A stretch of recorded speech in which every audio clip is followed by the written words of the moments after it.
अस्सलाम वालेकुम।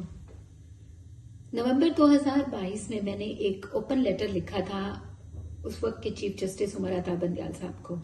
उनसे अर्ज की थी कि आप चंद माह बाद रिटायर हो जाएंगे और रिटायरमेंट के बाद आप एक आम इंसान बन जाएंगे और उसके बाद आप अपने खुदा के हजूर भी पेश होंगे, क्योंकि हर जी रूह को जाना है और बहसियत मुसलमान हमें अपने हिसाब देने हैं अगले जहान में। उस वक्त के जितने मुजालिम, जितने नाइंसाफी इस मुल्क में अप्रैल 2022 के बाद हुई, उनसे इसमें अर्ज की थी कि ये आपने जवाब देना होगा। लेकिन उनको तो जाहिर है कि अब वो जा चुके हैं, क्या कहें कि कुछ भी बदला नहीं। अब नए चीफ जस्टिस साहब आए, उन्होंने हल्फ लिया, अपनी बेगम को भी साथ खड़ा किया, जरीना ईसा हो या सरीना ईसा हो, उनको साथ खड़ा किया। बहुत अच्छा उन्होंने हमें जेस्चर दिया।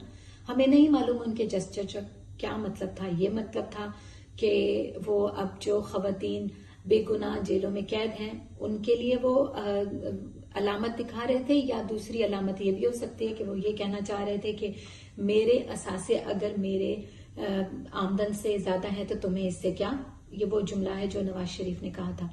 बहरहाल अप्रैल 2022 के बाद जो कुछ इस मुल्क में हुआ है, चाहे वो शहीद अरशद शरीफ का कत्ल हो, चाहे वो लाहौर में 20,000 लोगों के घरों में रात के वक्त छापे मारना हो, चाहे हमारी खवातीन को सड़कों पे घसीटना हो, चाहे गाड़ियां तोड़ना हो, चाहे लोगों को सीधे फायर करके उनको गोलियां मारना हो, चाहे लड़कियों को बालों से खींचना हो। आपने 100 से ज्यादा दिन हो गए, आपने खवातीन को जेलों में रखा, आपने हजारों कारकुन जेलों में रखे, आपने क्या जुल्म नहीं किया। ठीक है, करें आप जुल्म, हमारा ये गुनाह है कि हम अपना हक मांगने के लिए, वोट का हक मांगने के लिए, हमारे जो लीडर है, हमारा जो वजीर आजम है, हमारा जो मुल्क का सरबराह है, वो कौन होगा, उस चुनाव का हक मांगने के लिए हम खड़े हुए। आपने जुल्म किया और करें, मजीद करें।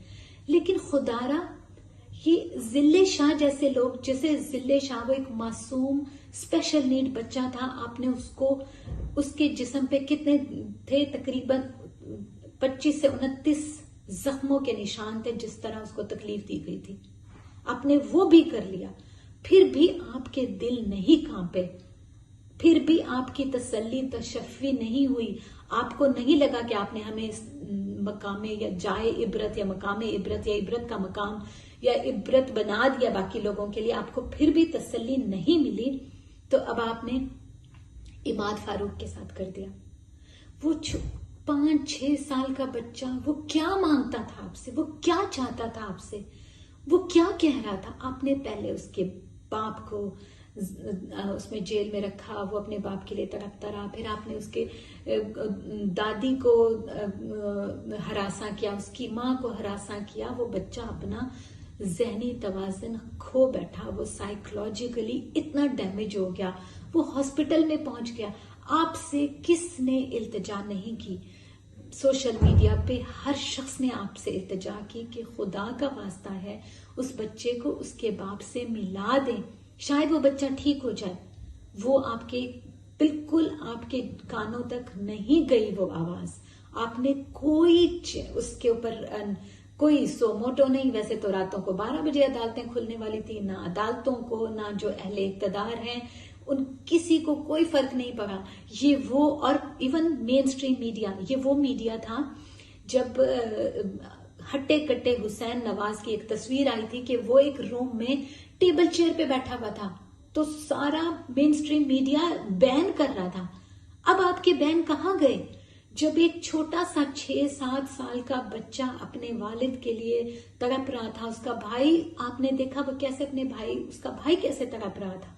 और फिर जुल्म और गुनाह ये कि आप जो अहले इक्तदार हैं, आपके खौफ से अस्पतालों ने बच्चे का इलाज करने से मना कर दिया, और वो बच्चा आज अपनी जान खो बैठा। और कितनी लाशें चाहिए आपको अपने दिल को तसल्ली देने के लिए? कितनी लाशें चाहिए?